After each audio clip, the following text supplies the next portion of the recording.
Hello. Last time we talked about the causes of the French Revolution. Now let's talk about the French Revolution itself. And I just want to try to focus on some of the main elements of it. Some people would say, some historians have said, that the French Revolution is really 3 or 4 revolutions in one.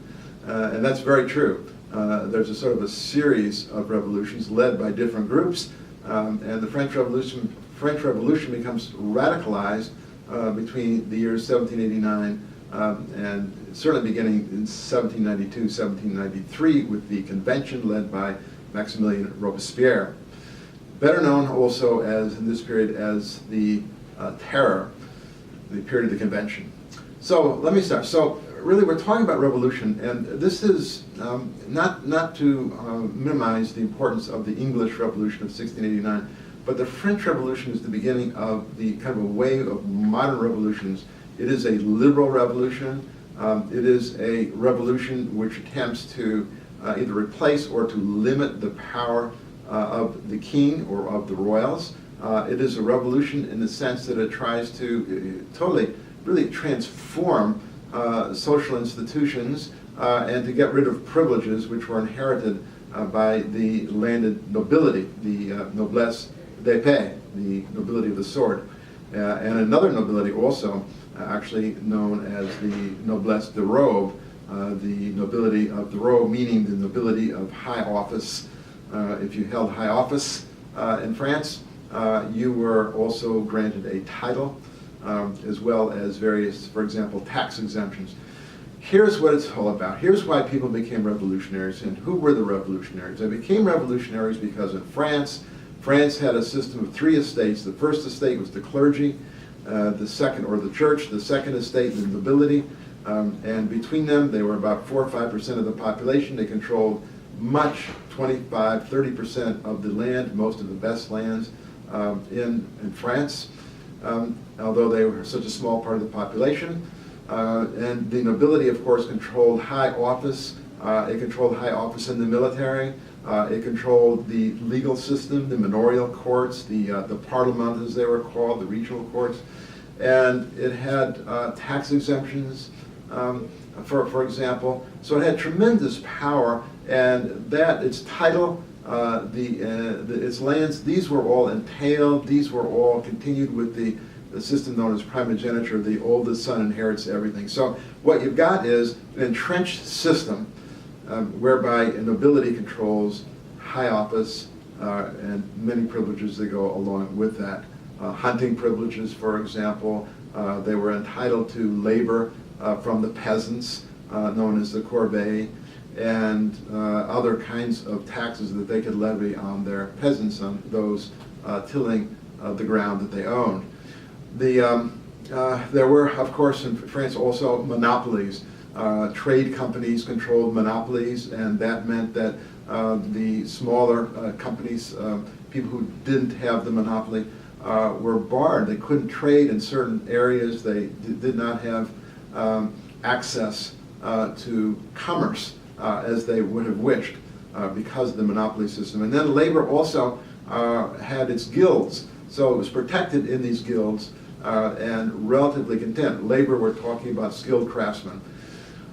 So this is sort of the social structure of France at this period. Now, who are the revolutionaries? Well, they are essentially led by, and I would have to say this is a very conservative revolution, despite everything you may have heard. It's a conservative revolution because those who are barred from commerce because of monopolies, business types who would like to get around the guilds, which protect labor,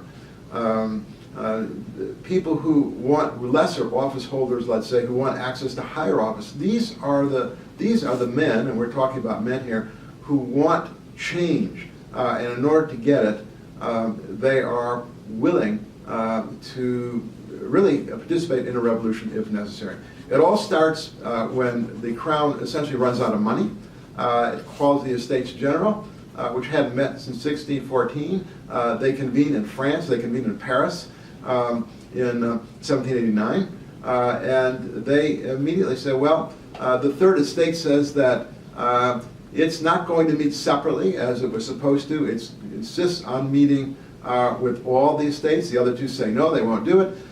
In June 1789, the Third Estate proclaims itself the National Assembly. If the others want to join it, fine, but it is the representative of the people. And that is what actually begins the revolution. The king, of course, attempts to deny all this. The king will eventually bring an army to Paris, and that'll set off riots in Paris, because Paris has lots of working men there, lots of simple people who are very, very revolutionary-minded themselves. They will support the national, or I should say, the assembly that's gathered there right now. And what finally happens is when the peasants begin to fear that the king is going to try to undo everything, peasants revolt in August. The Great Fear, it does in fact put great fear in the nobility, and guess what happens?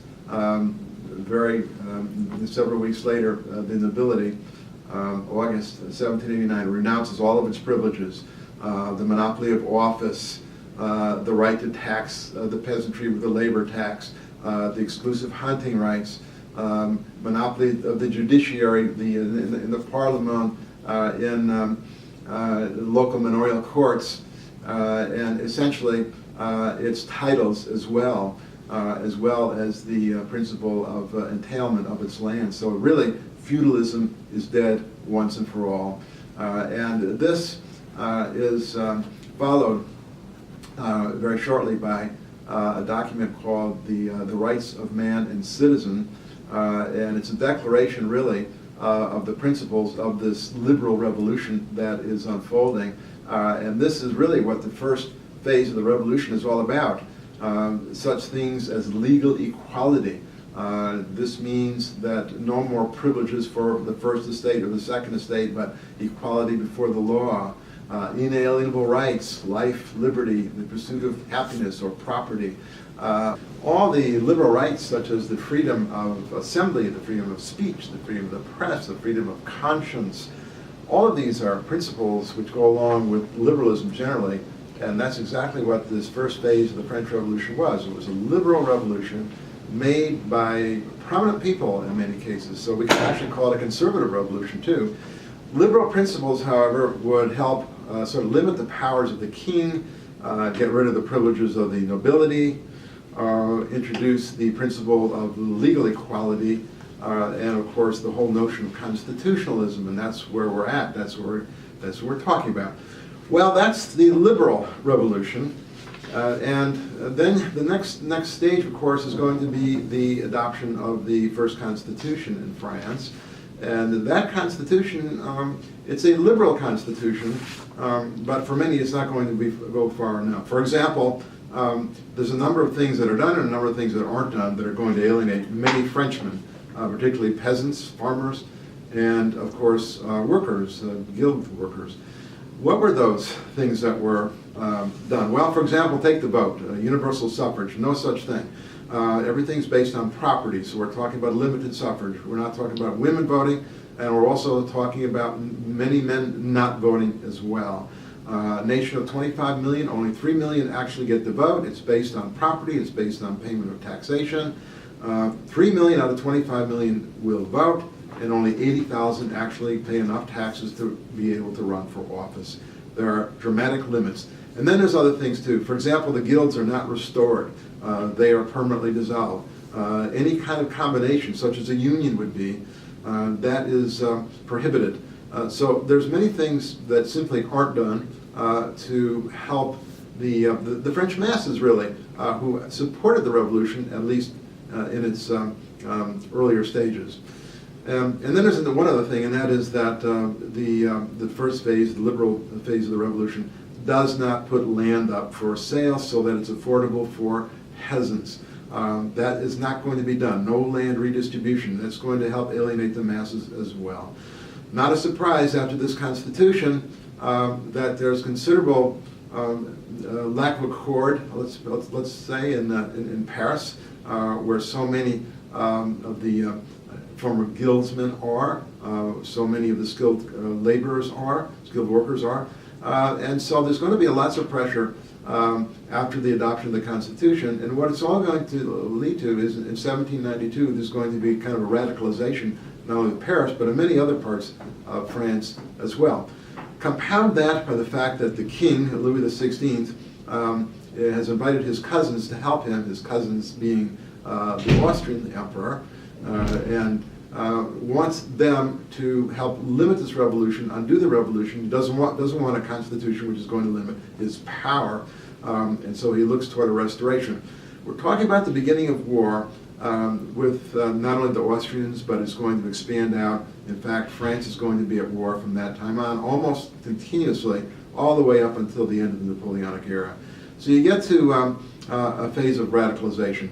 This is going to lead to more and more discord until finally the next phase of the revolution, and the next assembly, which will be called the National Convention. It's within that convention that you have a government which needs to prosecute the war, but you have a government also under considerable pressure, not only to help raise funds for that war, but to do something to alleviate the anger and the frustration of the masses in Paris.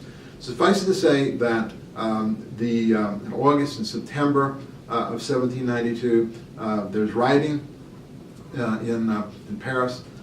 There's massacre in Paris even. The old nobility certainly on its way out. Many have already fled. Much of France is now up in arms because of the war as it continues. So what's going to happen? Well, the new government is under pressure to wage the war, but it also has to do something to help limit the anger of those it needs in order to continue the war.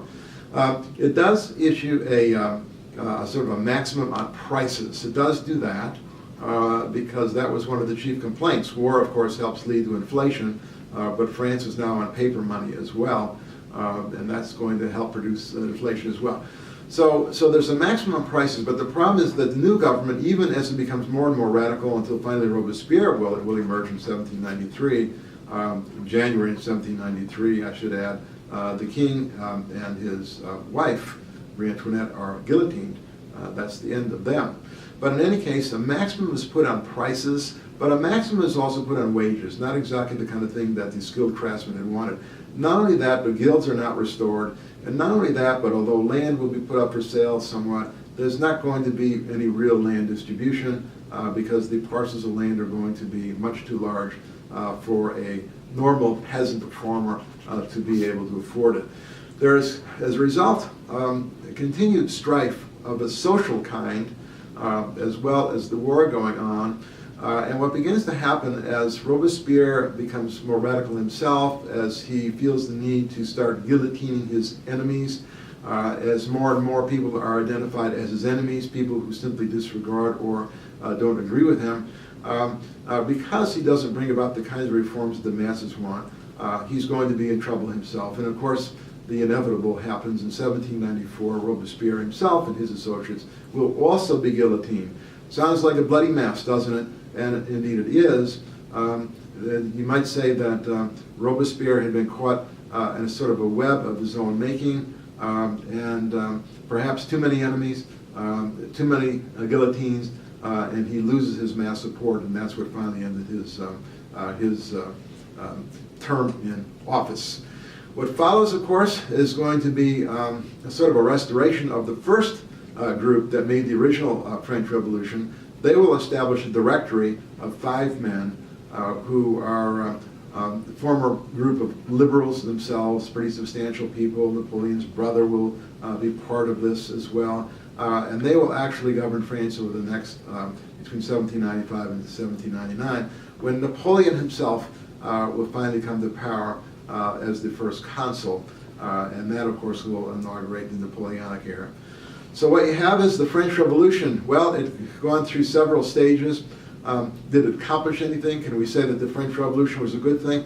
Well, it did introduce many things that we certainly favor ourselves today. The first French Constitution, the notion that people have civil liberties, the notion that minorities actually should have rights as well, for example, Jews, win emancipation. The idea that the nobility cannot have titles, that it cannot have privileges by birth, the notion of legal equality.